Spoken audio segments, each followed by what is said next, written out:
Havia ali, pequena e indiferente, uma cidade, no alto da montanha, que olhasse de dia nem mesmo a veria. À noite, contudo, não havia quem ignorasse. Havia ali, a brilhar na escuridão, sobre uma rocha, uma cidade. Eu sou Vitor Medeiros e esse é o podcast Puro e Simples. Comigo estão Caio Rios. Oi. Luca. É a minha... Uai, eu posso falar oi. Uai, qual o problema? Lucas Soares. Fala pessoal, vamos lá para mais uma. Vamos ver o que a gente aprende hoje. E novamente conosco, nosso convidado especial, Felipe Lopes. Fala galera, queria dizer que é um prazer enorme estar aqui com vocês e uma honra também. Muito obrigado pelo convite e tamo junto.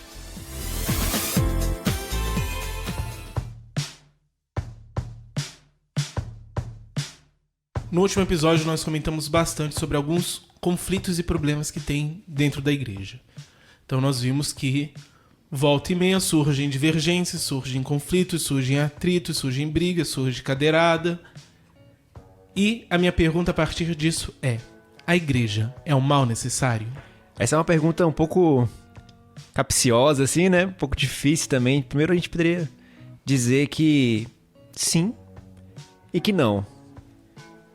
Porque a igreja, eu vejo que de dois pontos. De que maneira que ela é má? Então eu vejo assim, às vezes a gente olha para a igreja e vê coisas terríveis, né? Como escândalos da parte dos líderes, né? Escândalos principalmente de ordem sexual, às vezes sendo noticiado, abusos que são cometidos. E outras coisas também, envolvimento às vezes com lavagem de dinheiro, coisas dessa ordem, assim, que a gente fica vendo e as pessoas às vezes fazem essa pergunta, né? Poxa, realmente era necessária a igreja? Olha o tanto de coisa ruim que acontece. E isso em relação ao pessoal de fora, né? Que não faz parte da igreja, né? Porém, até mesmo para os membros, muitas vezes, né? Acabam acontecendo coisas terríveis no próprio seio da igreja que acaba afastando as pessoas, prejudicando mais, e isso acontece muito. E eu diria que, lembrando de uma frase que eu não concordo muito, mas que viria a calhar muito, que o povo faz uma comparação da igreja com a arca de Noé, que dentro dela é uma bagunça de animais, aquele cheiro horrível, né? Você imagina aquela confusão, tudo, mas fora é o dilúvio, né? Então, tipo assim, a igreja é uma comparação assim que tem lá os seus pontos que eu diria que eu não concordo, mas Dentro é ruim, mas fora é pior ainda. fora é pior ainda, justamente. E entra no ponto também da questão que eu sempre gosto de pensar na igreja conforme nos termos que Jesus colocou em relação ao joio e o trigo, que os dois eles estão juntos ali. Não tem como separar, né? Então muitas vezes aquilo de ruim que a gente vê dentro da igreja, ou o que é passado dessa imagem, ela é algo fruto dessa realidade, né? E a gente querer se livrar da igreja muitas vezes, de não ter esse contato, a gente não querer sujar as nossas mãos, eu diria que não tem como isso. Não tem como a gente viver a vida cristã sem nos sujarmos, digamos assim, com a igreja, no sentido de que muitas vezes com o pecado do irmão, né? Porque Paulo diz que nós devemos carregar os fardos uns dos outros, né? E a interpretação que eu vejo nessa questão é principalmente essa questão do fardo do outro como o pecado também. Nesse ponto, ela é um mal necessário. É preciso que haja esse tipo de coisa. Acontece realmente. Jesus ele já previu que isso iria acontecer, né? Esses escândalos que eu comentei. E aqui eu lembro de vários outros. Eu posso lembrar também de um que eu estava vendo, de uma igreja lá na África, onde o líder, né, o pastor, ele estava hipnotizando as pessoas, colocando lá os membros para comer capim, eles agindo igual um bando de animal, um negócio assim, completamente sem propósito, sabe? Eu fiquei olhando aquilo ali e o pessoal... É pra entrar na arca, cara. Você falou que a igreja é... Pois era a verdadeira arca aquela ali, viu? E é esse tipo de coisa, né, que acontece. que a gente vê acontecendo muitas vezes, mas que não tem muita relação com o propósito, como a gente conversou no outro podcast, né? Com o propósito que deve ser a igreja, mas que faz parte. Eu acho que a igreja não é um mal necessário. Apesar dos males na igreja, ela é necessária. É porque o João sacaneou, né? Chamando de mal. A igreja não necessariamente é um mal. E os problemas que ocorrem, eu entendo que nós aqui dentro, né? Digamos assim, já velho de guerra, a gente entende o propósito da igreja. E a gente entende que... Não posso dizer em todas as igrejas, mas eu acho que pelo menos nas nossas a gente tem a plena convicção que a grande maioria está focada no propósito correto. Mas quando, ou talvez essa minoria, ou quando a gente tem alguma coisa que gera um escândalo, esse escândalo faz um barulhão. E é esse escândalo que vai ser publicado, digamos assim. Porque o pessoal do mundão, ele não está interessado no quando a igreja está bem. Só faz sentido para eles quando a igreja vai mal. E eu entendo que, às vezes, a visão da igreja evangélica para fora, ela é muito negativa, porque aquilo que é sujo, e às vezes até denominações, por si só, elas dizem ser evangélicas, mas tem uma abordagem que não revela o caráter de Cristo, isso é muito interessante para a grande mídia, para quem está lá de fora. Então, quando você escuta uma crítica de um ímpio, de alguém do mundo, com relação à igreja, seja ela qual for, ela é sempre a negativa, é sempre relacionada ao pastor que rouba, ao escândalo X ou ao escândalo Y. São poucos os que percebem o papel da igreja na sociedade. Então, assim, para nós, às vezes eu me pego, assim, tendo que conversar com pessoas que têm essas críticas e falar, porque... o pastor é hipócrita, ou um pastor é hipócrita, ou porque teve escândalo X e tal, eu tenho que falar, olha, eu dentro da igreja acabo concordando com você, mas qual é a diferença? Eu sei que a grande maioria está buscando o correto, tá buscando o que a Bíblia diz, e a informação que você tem, ela tá cortada justamente para favorecer esse discurso contrário à igreja, porque ela não é assim. E o fato de ter alguém que age de uma forma que você mesmo entende que não é que Cristo quis, nós também estamos batalhando contra, mas mesmo assim nós acreditamos no poder da igreja. As pessoas, elas acreditam no que foi dito para elas e elas pensam que o evangelho todo pode ser aquilo. Mas não. Então, assim, por mais que a gente tenha vários conflitos internos e a gente tenha que lidar com eles, e a gente tem essa ideia da igreja mal vista do lado de fora, ela é necessária, porque ela traz, obviamente, muito mais benefício do que esse problema, e a gente é muito mais abençoado do que temos esses escândalos, e a gente tá convivendo com Cristo sempre no ambiente da igreja. Infelizmente as pessoas não olham assim, mas é muito necessária a igreja e ela faz um bem imenso a todo mundo. Só corrigindo então a questão do mal, né? Eu também diria que a igreja não é um mal por si só, ela em si não é má. Muito pelo contrário, né? Eu diria que a igreja ela é a esperança do mundo. Uhum. Né? A igreja é local. Inclusive tem um autor que eu gosto muito, que é o Bonhoeffer. É isso mesmo, João? É assim que se fala? Dietrich Bonhoeffer. É. Eu chamava muito de Bonhoeffer. Falava Bonhoeffer. Mais fácil, né? Mas olha isso. Ele fala o seguinte, quando vai comentar essa questão do sal da terra e a luz do mundo, ele fala justamente essa questão de que ao mesmo tempo que o mundo ele odeia a igreja, né? Ele coloca que é a única coisa que atualmente preserva da corrupção total. Né? Então, o mundo ele só não se deteriora muito rápido por causa desse efeito do sal, né? Digamos, de preservar. E realmente tem muita coisa boa. Assim, eu diria que a igreja ela tem um papel assim na sociedade no âmbito social também, que é uma coisa assim que faz muito bem as pessoas de diversas classes sociais, digamos assim, tanto em vários níveis, não somente, por exemplo, na questão, às vezes que a gente pensa de uma ajuda a uma pessoa carente, uma comunidade, tal, que não tem muitas oportunidades, mas também até mesmo da questão do aconselhamento, bíblico. As pessoas às vezes têm as suas crises ali, pessoas que às vezes têm tudo, mas elas não conseguem entender por que elas continuam assim infelizes, e aí procuram as respostas disso e elas encontram, né, na igreja. Porque eu diria que nós temos a resposta. Tem 2 exemplos com relação a essa questão do papel da igreja que eu acho legal. É que teve uma época, deve fazer uns 4 ou 5 anos, que o Jornal Nacional fez uma série de reportagens sobre igreja evangélica. Quando ele anunciou isso, foi aquela coisa, né? Meu Deus, o que a Globo vai falar da igreja evangélica? E por incrível que pareça, foi uma série de reportagem muito bonita, porque ele foi na questão social. Nessa questão, às vezes, que a gente vê em outras religiões, né? Vamos falar aqui do projeto espírita tal. E eu tenho a impressão que o mundo enxerga a igreja evangélica só como essa questão mais religiosa, interna. E ele foi mostrar trabalhos da igreja luterana com índios, foi mostrar trabalhos da inserção de jovens na sociedade por meio da música, numa Assembleia de Deus. Ele pegou várias denominações, Batista, Assembleia, tarará, e ele mostrou o funcionamento da igreja, mas essas reportagens focaram muito na questão social e como isso gera um impacto positivo.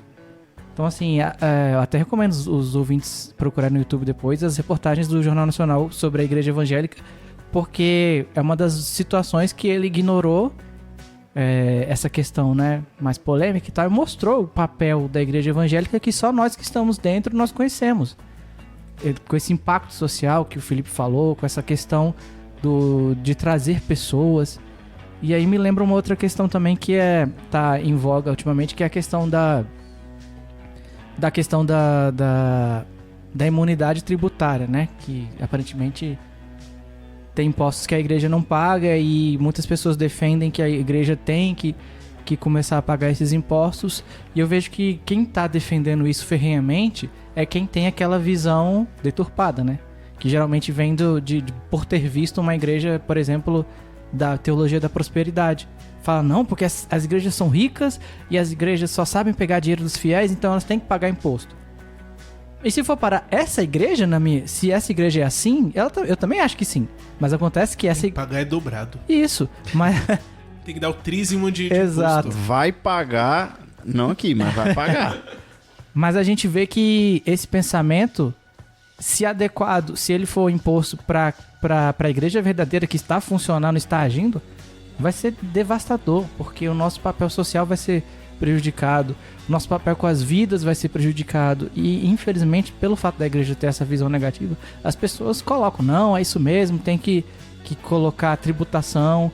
Mas o papel da igreja real, e grande maioria no Brasil, é um papel justo, correto, que faz um bem muito grande para a sociedade, que não está atrás de dinheiro e às vezes nem não são ricas e mesmo assim tem um trabalho forte na sociedade, e que se por causa de pessoas que não enxergam a igreja do jeito que ela é na sociedade, vai acabar sendo prejudicado. Então a gente vê como que essa questão da imagem que a igreja dá, ou que as pessoas enxergam da igreja, como isso impacta na visão, ao ponto de pessoas, de certa forma, agirem quase sem saber, mas na crueldade. Porque vai devastar vários serviços sociais, vai acabar com várias iniciativas que são de muita valia para a sociedade. A gente vai colocar os links dessas reportagens aí na descrição, no post, para vocês poderem acompanhar, beleza? A minha resposta para essa pergunta também é não, seguindo um pouco como vocês colocaram. De fato, a minha ideia quando coloquei a pergunta é justamente pegar a ideia um pouco que se tem sobre igreja, tanto do ponto de vista de pessoas que nunca tiveram essa vivência religiosa, mas vêm, seja na TV, seja no jornal, seja na grande mídia, seja no boca a boca, e veem essas questões como, às vezes, pessoas que tiveram experiências, mas por conta de todos esses problemas, esses conflitos dentro da instituição, vão falar que a instituição igreja em si, ela é má, e aí vem a questão se seria ou não um mal necessário, já que nós temos aspectos, entre aspas, positivos e aspectos, entre aspas, negativos. Mas a grande questão ficaria não no se ela é ou não necessária, mas se a igreja é ou não um mal. Então sim, existem igrejas que acabam sendo um mal, ou lugares que pessoas se reúnem que chamam de igreja que acabam sendo um mal. E às vezes dentro da igreja nós acabamos sendo um mal. Seja nós enquanto instituição, seja nós enquanto pessoas. Nesse nosso processo de santificação, acaba que nós trazemos os dois. Contudo, se nós partirmos da Bíblia e se nós percebermos que o que vai fazer com que nós possamos de fato nos santificarmos, nos purificarmos e passarmos por todo esse processo que nos outros episódios nós já falamos bastante, de crescimento e de transformação, o que vai possibilitar isso é a igreja. Então, sem a igreja, acaba que nós seríamos pessoas tão corrompidas, mas que não temos o remédio para isso. Então a igreja, ela é, apesar de um monte de coisas, um bem. E esse bem é necessário. Igreja velha não existe mais. Amar a Deus você me ensinou. Da comunidade dos que creram, o coração era um e a alma uma, e nenhum deles dizia que coisa alguma das que possuía era sua própria, mas tudo entre eles era comum.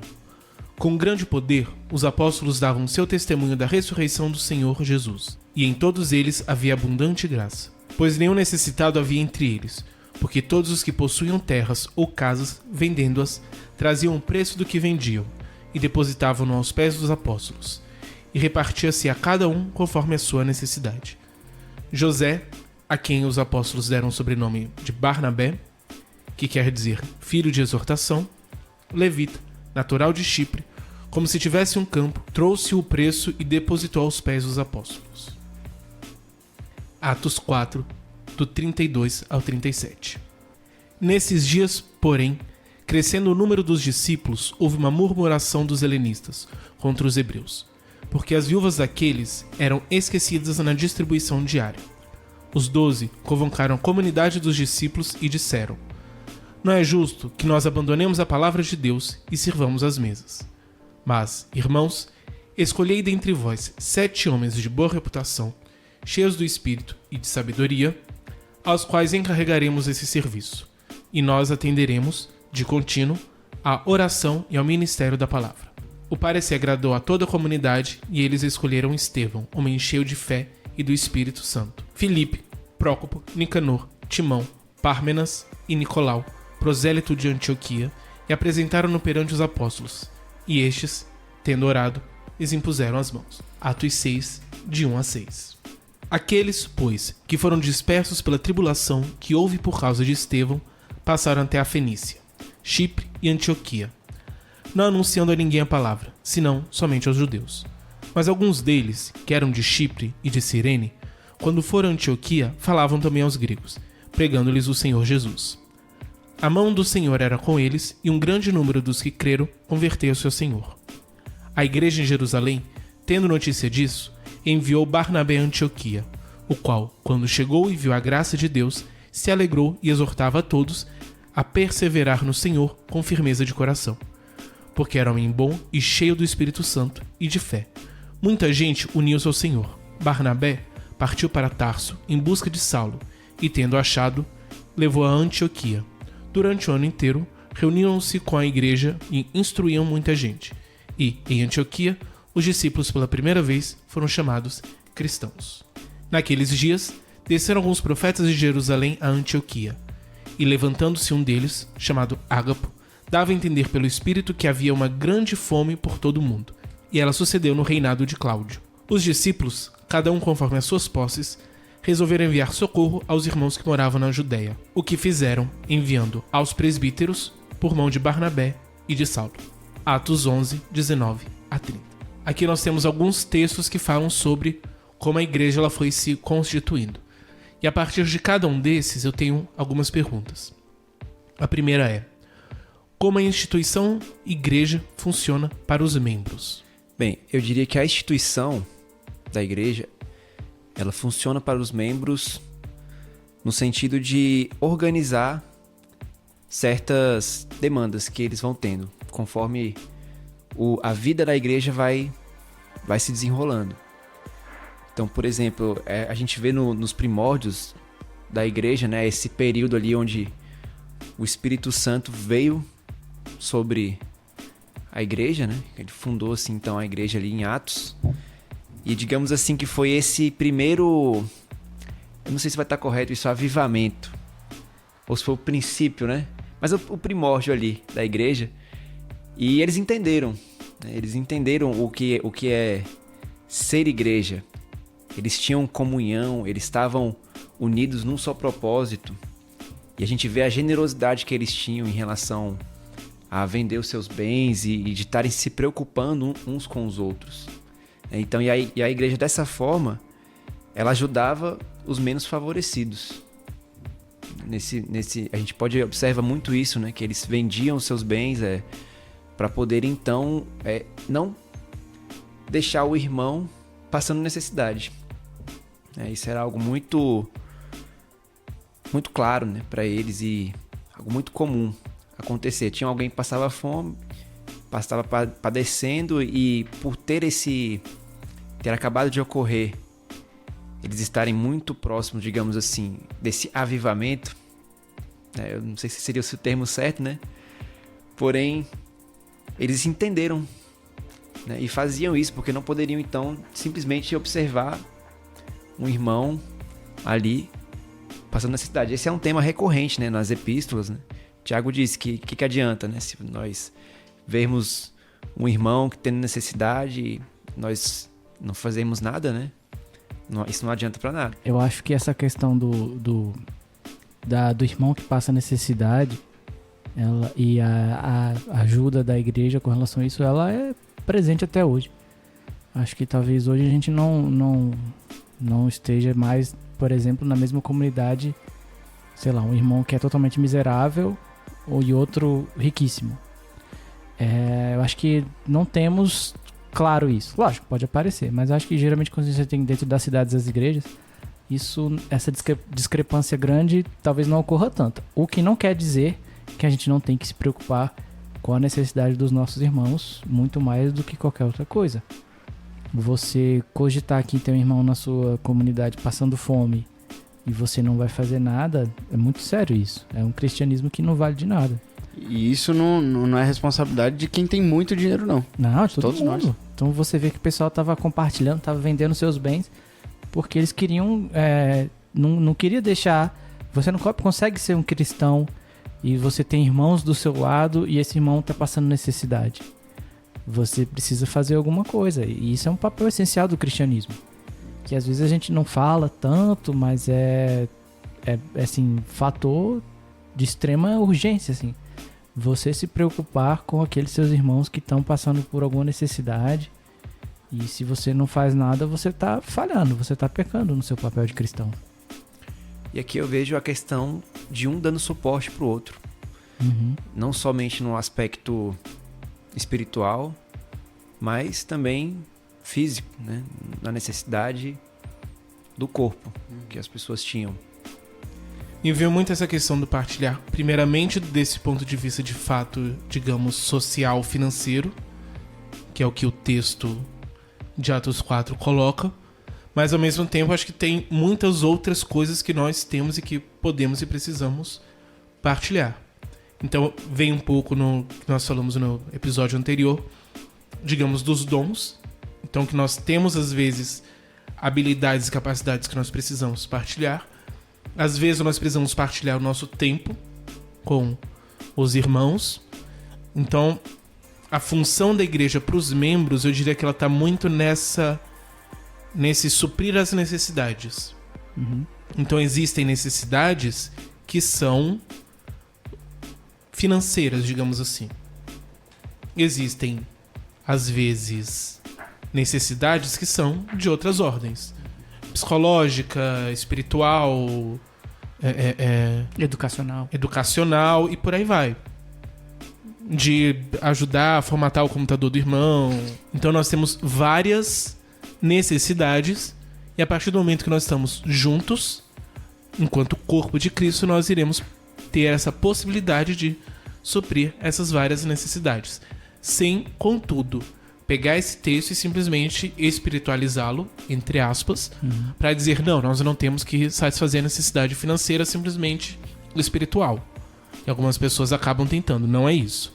Nós temos sim, apesar de não podermos pegar esse texto de Atos enquanto normativo para uma vivência político-econômica, mas ainda assim nós temos ele mostrando um fator muito importante que aqui vai estar presente, e mais para frente no último texto que nós lemos também está presente essa ajuda financeira, que é necessária. Mas termos também em mente que essa ideia de, por exemplo, missões às vezes tem isso. Então simplesmente contribuo com o missionário, dou dinheiro para o missionário. Não preciso orar pelo missionário, me importar com aquilo que ele está passando de necessidade. Então não, nós precisamos suprir todas essas necessidades. Você falou aí da questão missionária, e eu acho que às vezes a gente, como igreja, a gente coloca um grande diferencial entre o missionário e o não missionário. E aí às vezes a gente coloca esse peso grande e que nos dá a ideia de que o missionário necessariamente ele vai para sofrer muito e ele é uma pessoa sozinha. A gente quase funciona dessa forma, considerando o missionário como um cara solitário no que ele está fazendo, onde eu dou um suporte puramente financeiro ou alguma ajudinha, sei lá, mando alguma coisa aqui ou ali, sem encarar a missão dele como nossa missão. Por exemplo, se eu tenho uma missão em algum lugar, sei lá, no sertão da Bahia, uma coisa que eu vejo muito é você ter um grupo de missionários, por exemplo, que, sei lá, revezam o trabalho lá. Pra você não a ideia que sempre tem é que alguém tem que ficar lá pelo resto da vida sofrendo e acabou, entendeu?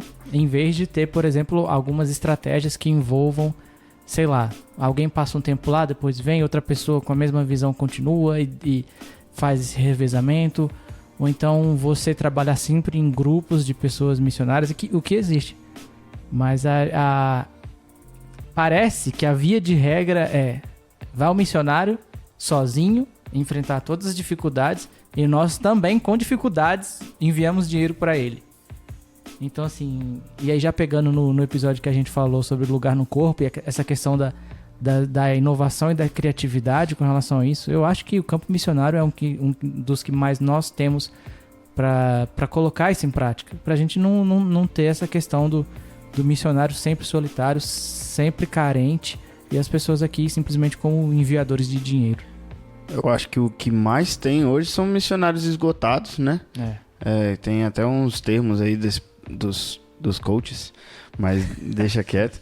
Mas são pessoas que trabalham, né, no reino.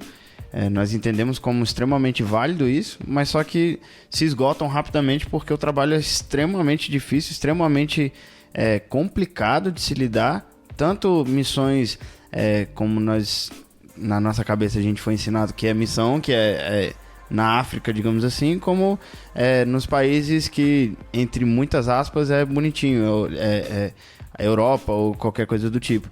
Então, assim, qualquer tipo de missão, até a missão que você vai fazer dentro da sua própria casa, é difícil. Então, buscando essas alternativas, buscando essas inovações, digamos assim, na forma de atuar, eu acredito que nós pouparíamos muitas vidas mesmo, e muito trabalho. Muito trabalho que não necessariamente precisaria ser feito, mas que a gente faz por causa de pessoas que se esgotaram, por causa de pessoas que não têm mais força para atuar.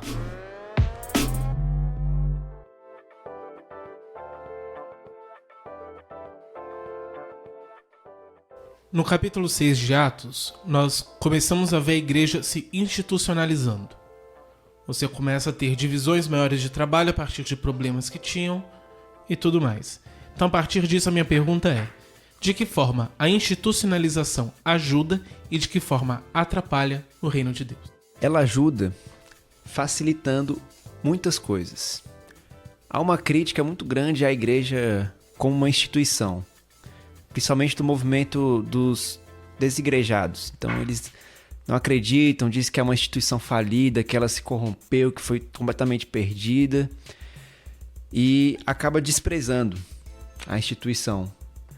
Mas eu diria que ela ajuda do seguinte aspecto, facilitando, por exemplo, a questão de, por exemplo, esses movimentos. Pô, a igreja que se reúne lá na casa de alguém e tudo, mas ela vai precisar ter uma confissão de fé, né? Um credo, falando, nós cremos nisso, para você fazer parte do nosso grupo, dessa igreja, você precisa também confessar algumas coisas. E aí começa facilitando, porque, por exemplo, a igreja, para ser igreja, ela precisa confessar que Jesus Cristo é o Filho de Deus, de que ele nasceu da Virgem Maria, morreu numa cruz, ressuscitou no terceiro dia e ascendeu aos céus. Então, é necessário que tenha esse ensino. A igreja, para ser igreja, né? Que nós somos salvos por meio da fé em Cristo. E, bem, a igreja como instituição, então, ao longo dos anos, ela vem trabalhando esse ponto. Por exemplo, você vê isso nas diversas confissões, declarações de fé que a gente tem na história da igreja. Outro aspecto também é como uma estrutura. Então a igreja, ela se organizou para resolver esses problemas que foram surgindo, né? Problemas de ordem de organização, que senão viraria uma bagunça, né? Você vê lá, nesse próprio exemplo em Atos, os helenistas, né, discutindo com os judeus e tudo, dizendo que eles eram menos favorecidos, que as viúvas estavam sendo menos favorecidas, e teve esse problema ali. Era preciso ter essa organização para ajudar. Então tem esse ponto, citei 2 aqui, mas vai ter muitos outros que a igreja facilita. Por exemplo, a igreja não poderia também ela precisa de um local para se reunir, né? Então por que não convencionar um local, né, que for bom para todo mundo, acessível, né? Um local que a igreja local vai se reunir.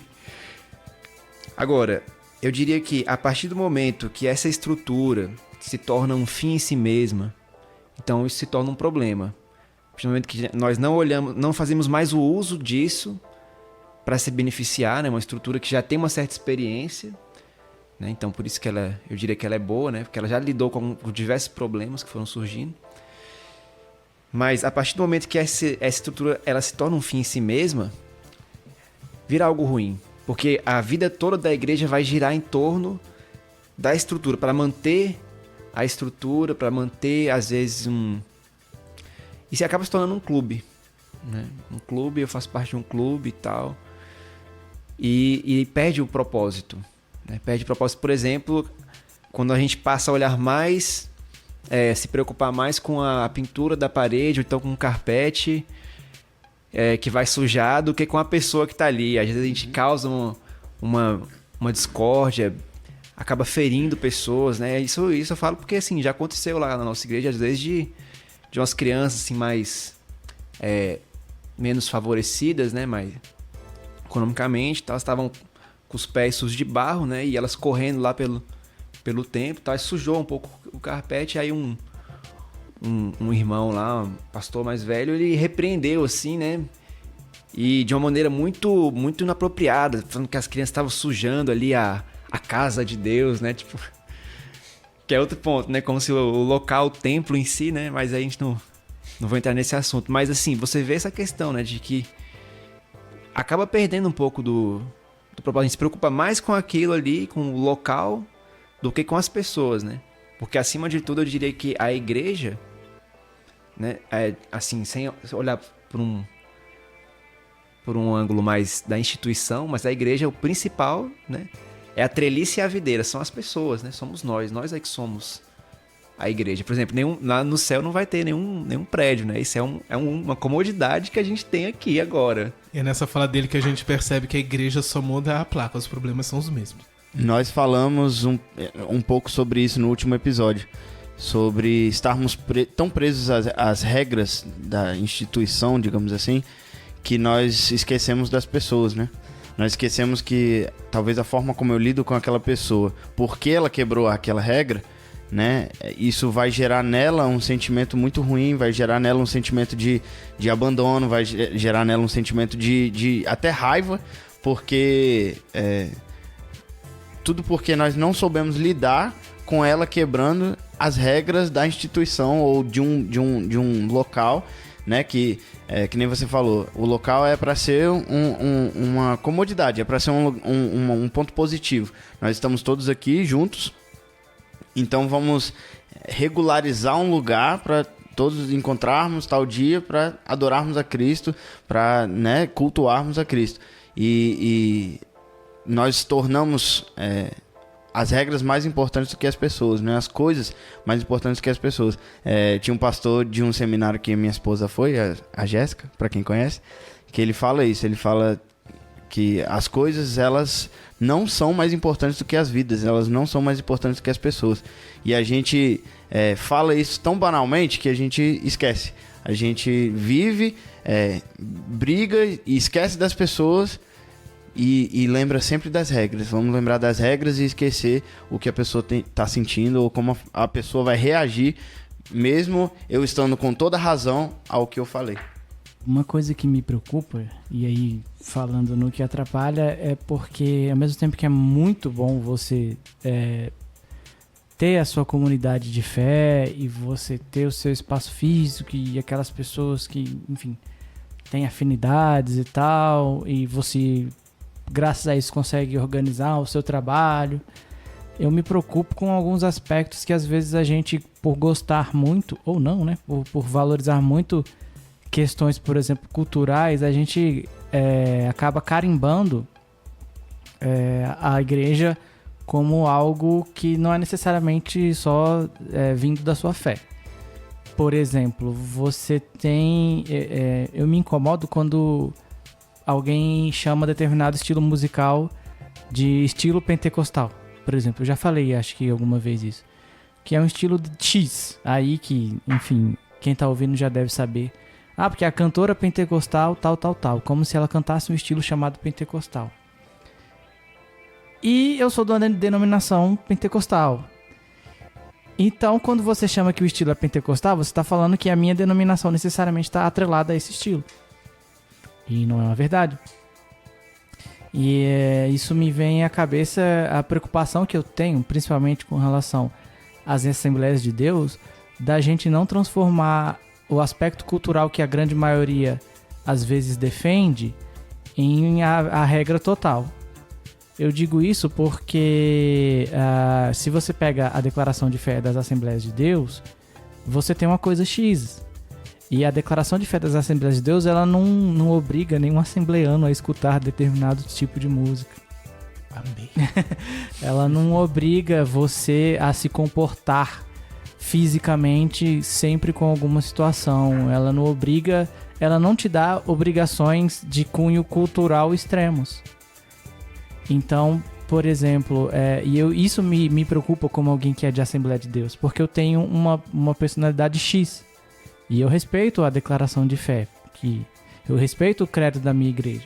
Mas tem questões que são colocadas como necessariamente a identidade da Assembleia de Deus, são aspectos puramente culturais e musicais. E isso me preocupa, porque a gente faz muita piada, né? Mas, por exemplo, alguém fala, não, porque o hino do fogo do não sei o que, da pentecostal, e às vezes o hino do fogo não tem nada de bíblico.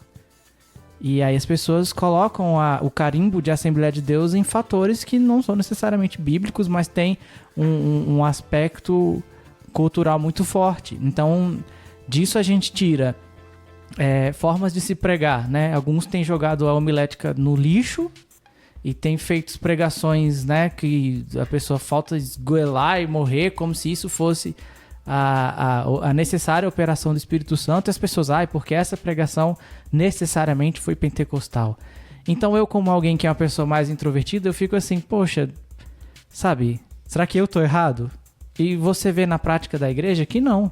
Então assim, eu acho que nós, como denominação, nós precisamos entender, por exemplo, qual é o nosso papel para quem chega. Né? Nós queremos sempre que um membro da minha denominação seja uma pessoa extrovertida, seja a pessoa do fogo puro, do reteté, do não sei o quê, ou a gente está aberto para todos? Se eu estou fazendo uma reunião X, que é uma reunião pública, e alguém chega, qual é a impressão que ela vai ter?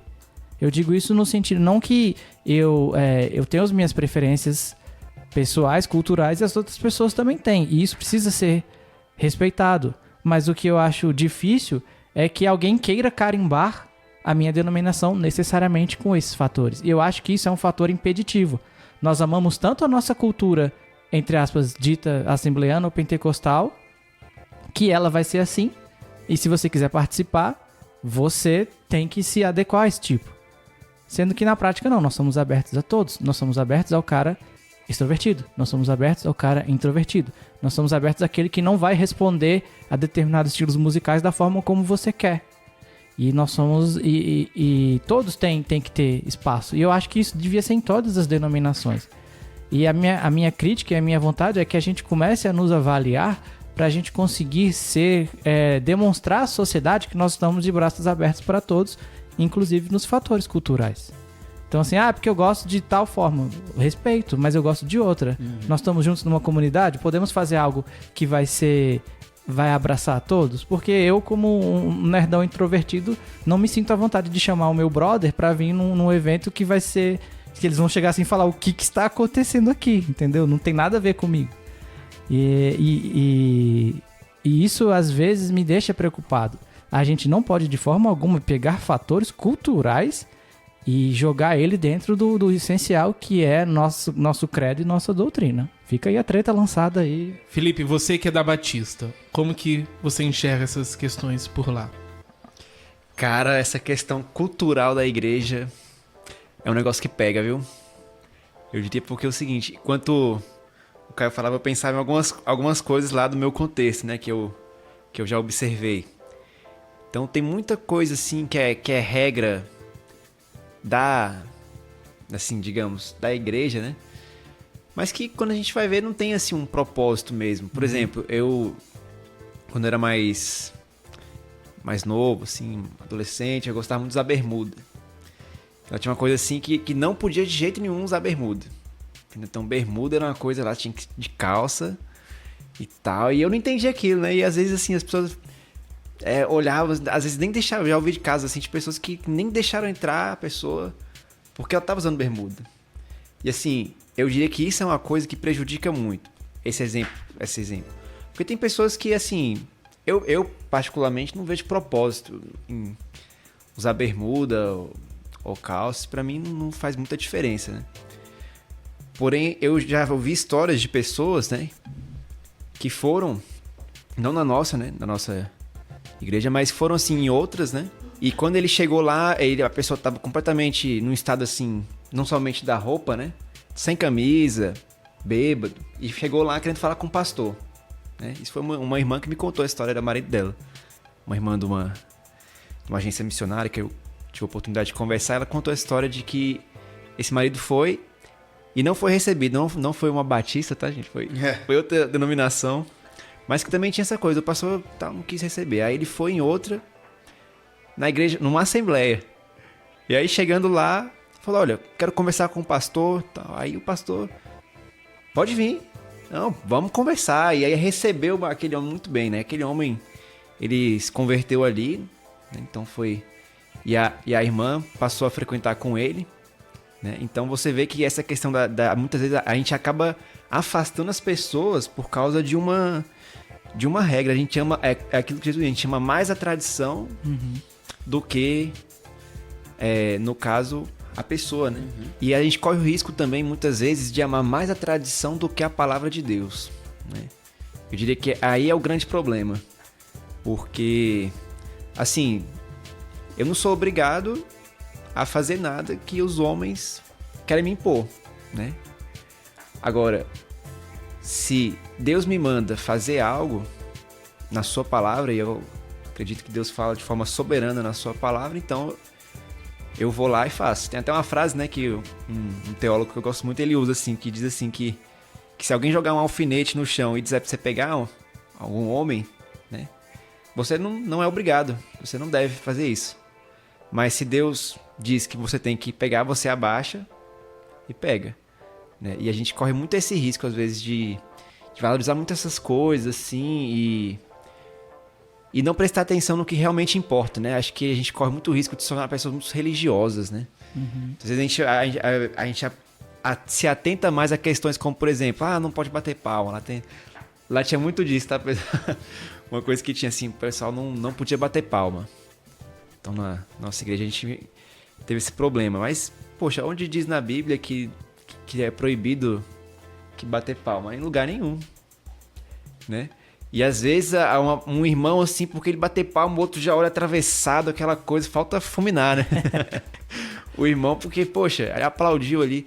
Então, eu acho que tem coisas que, assim, não tem são sem propósito algum, né? Esse seria um exemplo. E a gente acaba, então, como disse Paulo, não tendo amor por quem Cristo morreu. Para responder essa pergunta, acho que todos nós aqui temos muita experiência nisso. Porque acho que como nós somos muito atuantes, então nós entendemos bem, primeiramente, o lado positivo. Então, de fato, essa organização, ela ajuda muito. Principalmente em igrejas de médio a grande porte. Então, em igrejas realmente pequenas, dependendo até, consegue se organizar mais tranquilo. Já igrejas com porte médio, um porte grande, já é muito mais complicado. Então, ter essa organização vai ajudar bastante, inclusive, para a execução do trabalho. Então, pensar novamente a questão do louvor e do multimídia. Então, você organizou 2 grupos distintos e também organizou, digamos, uma agenda, uma escala. Então, a pessoa do louvor, ele não precisa se preocupar com o som propriamente, porque ele já sabe que vai ter alguém que vai fazer isso. Porque senão ele teria que aprender a tocar, aprender a mexer na mesa e tocar e mexer na mesa ao mesmo tempo e fazer tudo isso. Então você organiza, você divide, você faz com que o trabalho possa caminhar de forma muito mais tranquila. Mas ao mesmo tempo, tem a parte que atrapalha, que é resumido em uma palavra: pessoas. Uhum. Então nós temos pessoas, e pelo fato de terem pessoas, nós teremos muitos problemas. E aqui precisamos entender, primeiramente, que é a questão de são pessoas caídas, são pessoas em processo e tudo mais, mas antes de mais nada, são muitas vezes pessoas zelosas e sinceras no trabalho. Então, o conflito, geralmente, ele não vai se dar por conta da pessoa que, digamos, não quer fazer o trabalho. Pelo contrário. Então é justamente a pessoa que ela tem muito zelo por aquele trabalho, que tem uma sinceridade naquele trabalho, só que a sinceridade dela vai ser, às vezes vai chocar com a sua necessidade do seu trabalho, então vai ter um conflito. Então, pegar, por exemplo, a história que o Felipe nos trouxe do irmão que brigou porque a criança estava, né, andando com o pé sujo na igreja e estava sujando. Havia um zelo da parte dele. Uhum. Então ele estava com um cuidado. Claro que um cuidado dentro dessa questão da estrutura, que acaba entrando também na questão que foi colocada da estrutura pela estrutura, que eu acho que o problema maior que às vezes gera muito conflito dentro das igrejas é a estrutura em si. Então você defender a estrutura pela estrutura.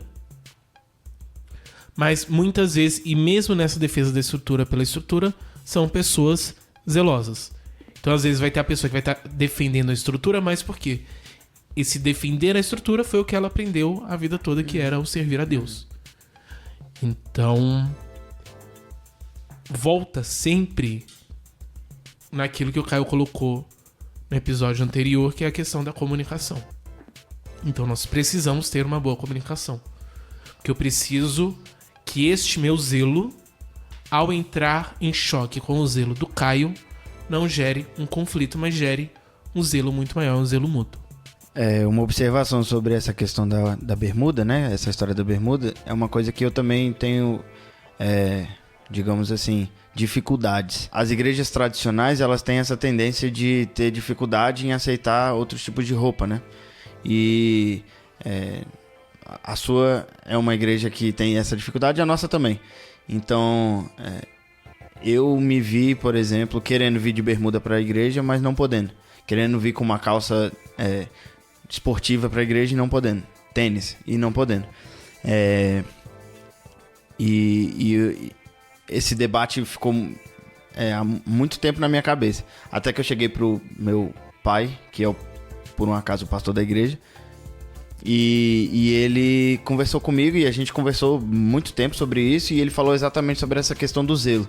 Existem pessoas que elas aprenderam isso. Elas aprenderam que se eu deixar o Caio vir de bermuda pra igreja, eu tô errado, entendeu? Então ela, no coração dela, ela tá sendo extremamente cuidadosa com realmente a casa de Deus, tá sendo cuidadosa, tá servindo a Cristo daquela forma, entendeu? Mesmo que na minha cabeça eu tô sendo oprimido e tô sendo... Como que a igreja pode excluir dessa forma? Mas pra ela não, ela tá servindo a Cristo daquela forma. E às vezes, se ela corta o cabelo ou bate palma no culto, ela tá assim... jogando fora tudo o que ela aprendeu, entendeu? Isso vai ser mais prejudicial para ela do que se eu vier de calça todo dia para a igreja, entendeu? Então, às vezes, a gente precisa exercer uma balança, assim, no sentido de o que vai ajudar e o que vai prejudicar mais, entendeu? Então, eu acho que se eu vier de bermuda, eu prejudico muito mais gente do que se eu vier de calça, entendeu? Se eu vier de calça, eu prejudico a mim mesmo na minha ideia de, eu quero ser livre para poder vir de bermuda, vir de qualquer jeito para a igreja. Mas se eu vier de bermuda, eu vou atingir, vou machucar algumas pessoas que não necessariamente isso precisaria ser feito, entendeu? E isso é importante a gente ter, né? Principalmente pra gente que trabalha muito na igreja, é importante a gente ter isso em mente. Igreja velha não existe mais. Amar a Deus você me ensinou. Como as igrejas, tanto que pensam semelhante como as que pensam diferente, devem se relacionar entre si? Bem, para responder essa pergunta, tem uma frase que eu gosto muito, que diz assim: nas coisas essenciais, a unidade. Nas coisas não essenciais, a liberdade. Em todas as coisas, a caridade. Então, existem coisas que a gente não pode abrir mão. Alguns pontos que são centrais assim, da fé cristã, que eles são indiscutíveis. Que se a gente perder esses pontos de vista, a gente não pode nem falar mais de um cristianismo. Tem que dar outro nome aí e seguir para outro rumo, né? Então, por exemplo, eu diria que essas igrejas que pensam diferente, não sendo nesses pontos, tudo bem. Agora, a partir do momento que entra nesses pontos, entra em conflito, então acaba tendo um problema, sabe? Eu diria que muitas vezes, por exemplo, digamos assim, com uma seita, né? Então, às vezes vai realizar um trabalho em determinada localidade ali e assim, às vezes vai ser algo que não está unido no mesmo propósito, eles vão ter outro objetivo, entendeu? Vão estar ali com outro propósito, que não é anunciar as boas novas de Cristo, de alguma forma, né?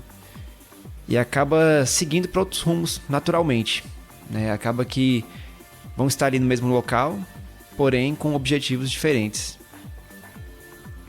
Agora, as igrejas que têm essa unidade, digamos assim, né? Que pensam de maneira semelhante, então há essa possibilidade então de realizar, de se unir com o mesmo propósito. A gente ouve histórias, por exemplo, em missões, né? Que quando estão em determinadas localidades não existe essa diferença de denominação, né? Digamos assim, todo mundo não existe assembleia batista, todo mundo ali juntos, unidos para proclamar as boas novas de Cristo, para exaltar o nome do Senhor, para fazer o nome dele conhecido, para que a salvação dele chegue a esses povos não alcançados, né? Então, dessa forma, elas têm essa atuação. Com relação a igrejas que diferem muito, mesmo às vezes as ditas evangélicas, eu acho que muitas delas fazem, entre aspas, esse favor de não se misturar. Eu tenho visto isso. Às vezes você tem uma denominação que tá mais pra lá do que pra cá, se é que vocês me entendem, elas próprias não gostam Sim. da mistura, digamos assim, ao ponto que as mais centradas acham válido. Então, eu particularmente eu gosto muito de eventos interdenominacionais. Eu também. Porque movimentos, eventos, porque eles quebram, por exemplo, a crítica que eu fiz com essa relação cultural muito forte e transformam em um ambiente mais acessível. Então, por exemplo, quando eu visitei 2 vezes o Encontro para a Consciência Cristã no Carnaval em Campina Grande, que é um evento interdenominacional, eu fiquei assim maravilhado com como aquilo estava funcionando. Que eu saía de lá falando, meu Deus, como a igreja funciona de fato. Porque do meu lado estava um assembleano, do meu outro estava um presbiteriano, depois um batista. E é um evento totalmente organizado e cristocêntrico, que não tem uma pegada cultural de valorizar determinadas denominações. E você fica tão feliz de você ver a igreja funcionando, que assim, eu falo, meu Deus, que coisa maravilhosa.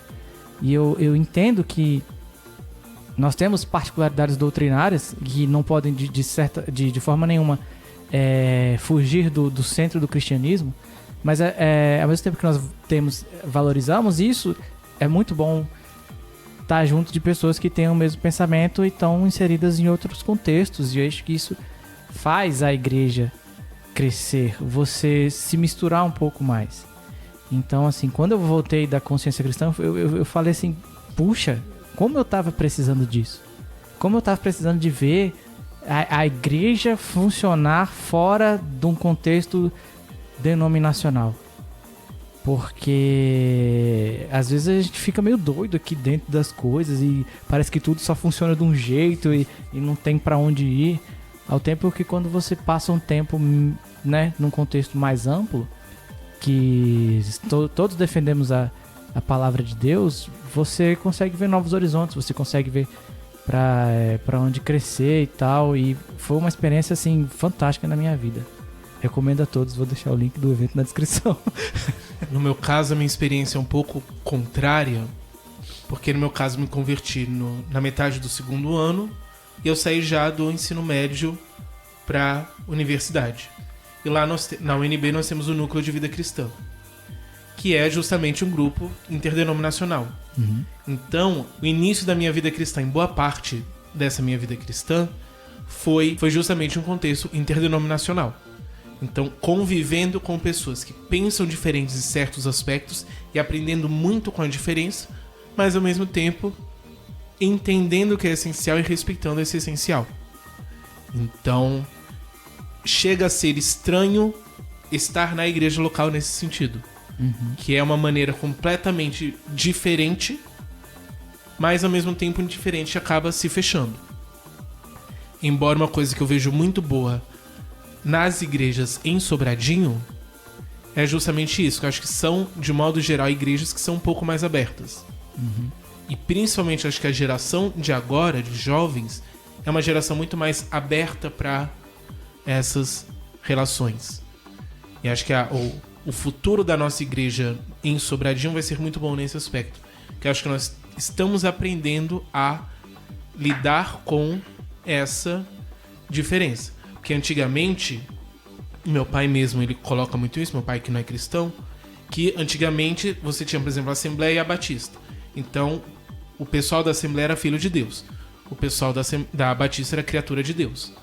Então, às vezes, entre as denominações, o outro já não é salvo. Você tem um certo exclusivismo. Mas, hoje em dia, nós já não vemos isso. E isso também é testemunho de Cristo. Quando nós temos essa unidade entre várias igrejas.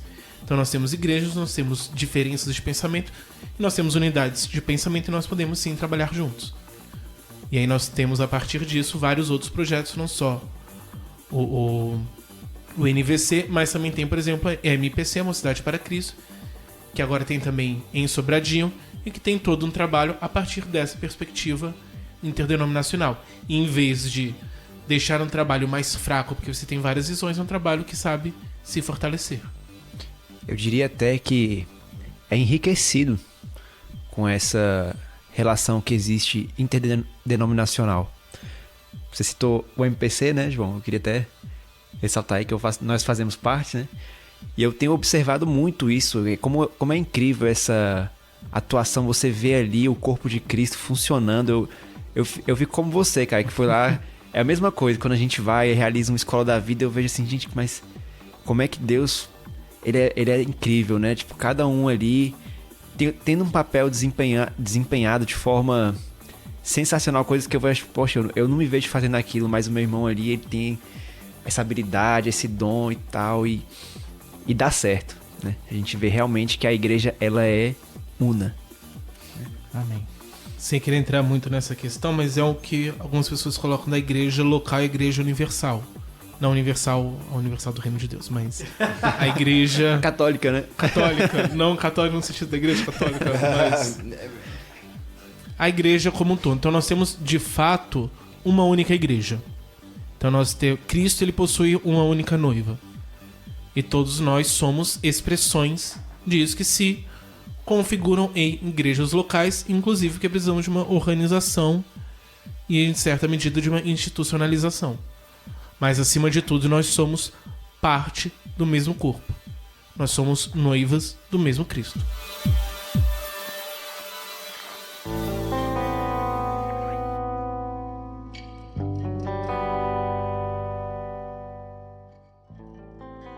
De quais formas a igreja local trabalha para o crescimento do evangelho, tanto em qualidade como em quantidade? Bem, evangelizando. Essa é a primeira forma. E em qualidade, trabalhando esse evangelho. Porque é preciso que seja o evangelho de Jesus Cristo. Então, a partir do momento que nós vamos evangelizando, espalhando as boas novas, pessoas vão sendo convertidas e o Espírito Santo vai acrescentando os que vão sendo salvos, né? A partir desse momento, essas pessoas precisam ser discipuladas. Elas precisam aprender os pilares da fé. E nesse aspecto, então, vai crescendo em qualidade. Porque o evangelho, o meu evangelho, ele vai sendo aperfeiçoado. Né? O evangelho ele é é claro, mas o meu entendimento ele vai sendo aprofundado, né? A partir do momento que eu vou conhecendo mais de Cristo, então isso vai mudando, né? Então eu diria que as igrejas locais elas contribuem dessa forma, tanto evangelizando quanto discipulando, digamos assim. Eu vejo hoje em dia uma tensão muito grande entre essa questão da qualidade e da quantidade, do crescimento em qualidade e em quantidade. Que às vezes nós temos igrejas que são focadas simplesmente no crescimento quantitativo e acabam deixando o qualitativo de lado, enquanto outras igrejas focam apenas no qualitativo e deixam o quantitativo de lado. Então nós precisamos tomar sempre esse cuidado de que a Bíblia nos manda fazer os dois. Então nós precisamos crescer em qualidade e precisamos crescer em quantidade. E aí, voltando um pouco para a questão dos ministérios e da organização, às vezes isso vai ajudar. Então vão ter pessoas que vão estar focadas nos dois, porém mais focado em qualidade, enquanto outras vão estar mais focadas em quantidade. Mas sempre precisamos buscar ter esse equilíbrio. E nesse sentido, o caminho é justamente esse, de nós buscarmos crescer em qualidade.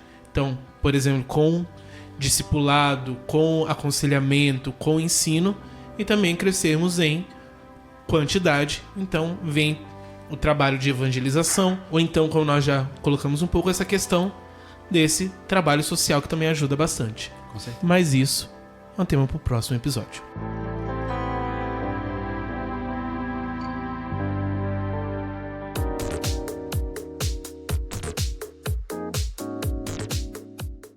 Pessoal, muito obrigado a você que nos ouviu até aqui. Nós somos o Podcast Puro e Simples.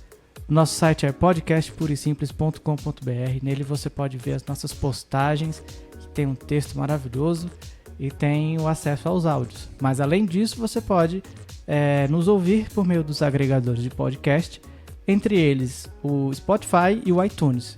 Coloca lá Podcast Puro e Simples que você vai poder nos ouvir lá também, beleza? Nós temos colocado também nossos episódios no YouTube. Você que prefere YouTube, quer fazer também um comentário por lá, você só procura Podcast Puro e Simples no YouTube e você vai ter acesso ao nosso canal. Então, no nosso canal do YouTube, você também, por favor, se inscreva, ative o sininho e dê o like. Vai nos ajudar bastante, beleza? Você também tem espaço de comentário no nosso site. Você pode compartilhar lá o que você quiser. Temos outras redes sociais. Nosso Twitter é Puro Simples Cast. Twitter, Puro Simples Cast. Você pode nos seguir lá e mandar um recadinho, dizer que ama a gente. E também temos o Instagram, que é Podcast Puro e Simples. Você também tem a liberdade de ir lá e interagir conosco. Temos também o Facebook, que você pode nos procurar e também interagir por lá. Então é isso. Siga-nos nessas redes sociais todas. Eu queria agradecer a presença do nosso amigo Filipinho. Tenho certeza que ele vai estar conosco. Eu que agradeço. Outras vezes. Muito obrigado. Espero que a gente possa contar com você cada vez mais. Foi uma honra. Eu que agradeço. Felipe, você pode fazer uma oração? Sim. Ó Deus, nosso Pai, muito obrigado, Senhor, por o Senhor nos proporcionar, ó Deus, este momento, ó Deus, aqui, juntos como igreja, Senhor. Muito obrigado, ó Pai, porque o Senhor, ó Deus, nos incluiu neste projeto maravilhoso que é a Tua igreja, Senhor, e nos deu esse privilégio, ó Pai, de fazermos parte da comunidade da fé e de, em um só propósito, Senhor, juntos louvarmos e agradecermos o Teu nome, Senhor. Muito obrigado, ó Pai, pela vida dos meus irmãos que têm feito este trabalho, ó Pai. Peço que o Senhor abençoe, ó Deus, o trabalho deles aqui na sua igreja, que venha render muitos frutos, ó Deus, para a Tua glória e que abençoe a vida de muitas pessoas, ó Pai, que escutam e irão escutar este podcast, ó Deus. É a oração que te fazemos, ó Deus, no santo nome de Jesus. Amém.